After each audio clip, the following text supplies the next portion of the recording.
Budget के बाद petrol सस्ता होगा या महंगा? 16 जून को पेट्रोल कितने रुपए फी लीटर मिलेगा? पाकिस्तानियों के लिए अहम खबर सामने आ गई। नाज़रीन, जैसा कि बजट में वफाकी हुकूमत की फाइनेंस बिल में पेट्रोल और डीजल पर पेट्रोलियम लेवी बढ़ाकर 80 रुपए फी लीटर करने की तजवीज सामने आई है, मौजूदा ज्यादा से ज्यादा हद 60 रुपए फी लीटर है, जिससे आइंदा माली साल 2024-25 के लिए 1281 अरब रुपए हासिल होंगे। ये रकम बैनुल अक़वामी मालियाती फंड यानी IMF की जानिब से मई 2024 के स्टैंड बाय अरेंजमेंट SBA के तहत अपने दूसरे और आखिरी जायजे में अगले साल के लिए लगाए गए तखमीने से 201 अरब रुपए ज्यादा है।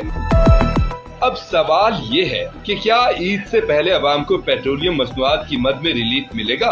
16 जून से पेट्रोलियम मसनूआत की कीमतों में कितनी कमी हो सकती है? इस सवाल का जवाब निजी टीवी ने दिया है। जियो न्यूज के मुताबिक ऑयल मार्केटिंग कंपनीज के जराए बताते हैं कि पेट्रोल की कीमत में तकरीबन 9 रुपए और डीजल की कीमत में 4 रुपए फी लीटर कमी का इम्कान है। OMC's जराए बताते हैं कि मई के तेल की कीमत में 2 रुपए लीटर कमी का तखमीना है। जराए के मुताबिक पेट्रोलियम मसनूआत की हतमी कीमत का अंदाजा 14 जून को आलमी कीमतों के तहत उगरा करेगा, जबकि पेट्रोलियम मसनूआत में कमी या इजाफे की मंजूरी हुकूमत देगी।